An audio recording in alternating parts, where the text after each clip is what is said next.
Sanibonani guys, igama nginqobile niphathela amazwibela e-Ithonga ngomhla ka-1 October. Guys, uNjinji-ke ukwenzile ukulungiswa, wabiza nje umhlangano ophuthumayo kumndeni wakhe, washo ukuthi-ke ufuna ukuzoxolisa ngokuthi aphathe kabi uNtungwelihle.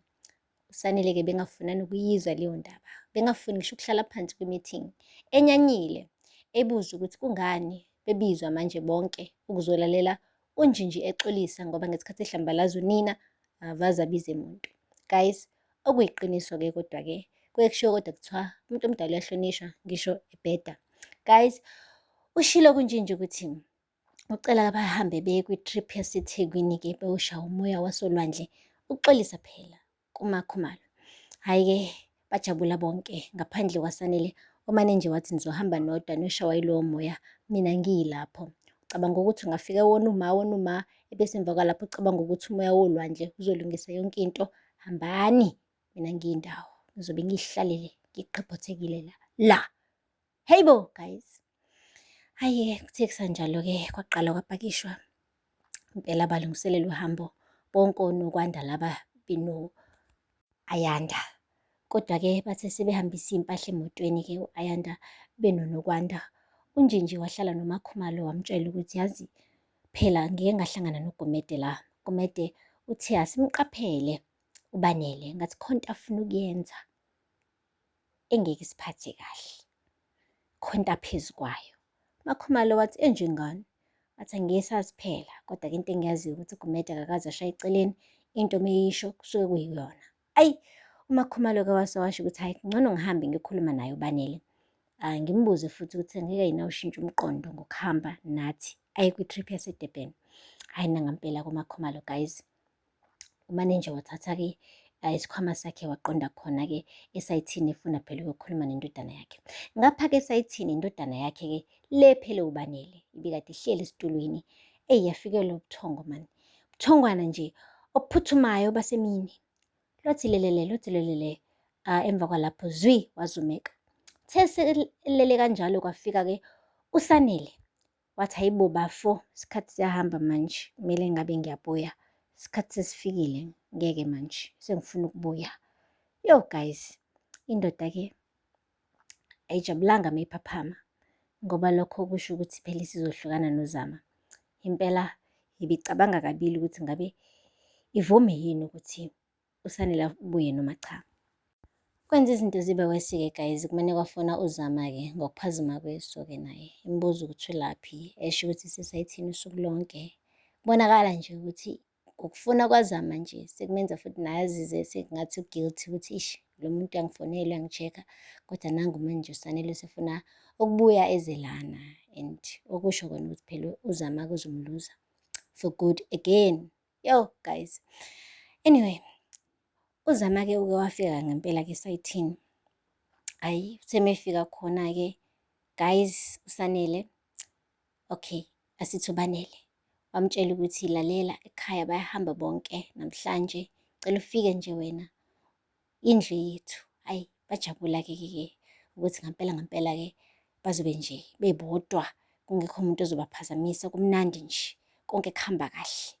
Hhayi guys, ngapha-ke uMakhumalo ufikile-ke naye kuyena uBanele ezomtshela ukuthi hhayi ndodana, woza phela, woza nathi kwi-trip.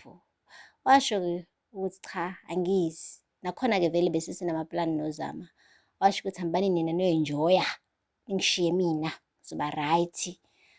Mase-ke washo ukuthi izathu sokuthi angafuni ukuba khona kwi-trip ngoba uNjinji uzoloko emfundekela ngokuthi ubuya nini uSanele. Wambuza-ke uMakhumalo ukuthi kanti vele angeke kube njalo yini ngoba vele ekugcineni kosuku kumele abuye uSanele. Wathi hhayi ngiyakwazi lokho, ya futhi ngizokutshela nawe ngalolo suku la ngizohamba ngiye khona la kumele ngiye khona kubuye uSanele lana, ungakhathazeki ma, hambani nina nizongifica ekhaya mase nibuya. Okay guys, kwavunyelwana. Kodwa kubonakala nje emehlweni kaBanele ukuthi uyasho ukuthi uSanele uyabuya, kodwa nje ayi akanayishonga lokho. Hambile-ke uZama wayogqoka ingubo embamba emithi thanqa.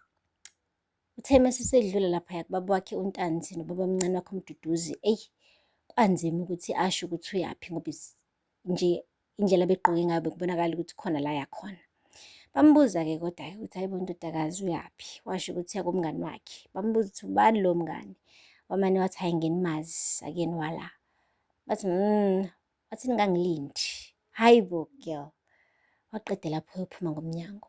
Basala bakhuluma bodwa-ke basho ukuthi kodwa niyambona kahle ukuthi muhle kanjani. Mbonile ebusweni, uyachachamba u-girl. Wathi uNtanzi ngeke, lo mntwana uqomile. Wathi uMduduzi yena ngathi kunjalo impela. Wase washo-ke uNtanzi ukuthi kumele athumele amadoda azomlandela. Wathi uMduduzi, yeyi gada, akhumbula into eyenzeke kuGadla, kumele sinyathele-ke manje ngonyawo lwenono manje singalokhe simgxambukele endabeni y'kaZama. Ngampela-ke uNtanzi uvumelanile noMduduzi waze wamtshela uMduduzi ukuthi yabona manje kumele yonke indoda efikayo lapha ethe kazama angalinge ayizonde uNtanzi. Kumele uNtanzi athande umuntu othandwa uZama. Shuthi guys noma thiwa uyathola ukuthi uthandana noBanele or uSanele, kodwa nje still kumele amukele. Angaloku ethi ufuna ukhiphe isibhamu ambulale lowo muntu. Ngoba vele ekugcineni kosuku kumele uZama athole someone and kumele ashade aphume laphaya koNtanzi. Manje uNtanzi ubona sengathi nje uZama ohlezi nje isithingithingi salapha kuloya muzi, ayibe indodakazi eyiqanda engakhuli ohlezi nje ifukanyelwe khona. Akafuni muntu guys. Futhi naye uGadla bavuma ngoba kukhona lento le eyimfihlo ayeyazi ngoNtanzi. Otherwise babezomfaka isicathulo yokuphuma ngesango. Guys, akupheli-ke lapho. uZama-ke uthe efika lapha emagcekeni akoMagwaza, hayi wazenzela u-girl. Bese bengasafuna nokuthi beye ekamerini-ke bamane benza into yabo lapha edining. Bebona phela ukuthi umuzi owabo bahome alone. Guys, kanti-ke ngebhadi guys, bazosheshe babuye laba bayi-tripping laphaya eDurban. Uthe nje mevula isicabha nokwanda, hayibo, wayithela kuZama benoBanele benza into yabo. Guys, ihloni elibe kuBanele, ihloni elibe kuZama. After that uMakhumalo bamba ongenzansi, uNjinji kumane wathi, hayi man, wenzani manje lo mfana? Abesuka ehambe engafuni ngisho ukuthi aqhubeke abuke ukuze phela amehlo akhe agcine evulekile angaze agcine evale kuNosiphela. Ngapha-ke guys, uNokwanda umane nje naye washo kwakhe wamnemba uBanele. Aya ngiyiphathi-ke ka-Ayanda. Umane wathi, hayibo, uMbali uyayazi le ndaba. Isona sizathu sokuthi uhlukane noMbali-ke lesi. Zama, wezama. Ayi wamane wathi nje uBanele, yona isiyeke phansi nina. Hlukanani nathi phansi, wena ungenaphi wena? Hayibo guys. Hayi. Wacaca-ke bha ukuthi vele phela ubhuti uBanele. Hhayi akakaze vele abe uSanele guys. uSanele asozenza into kanje. Angashawa na amahloni.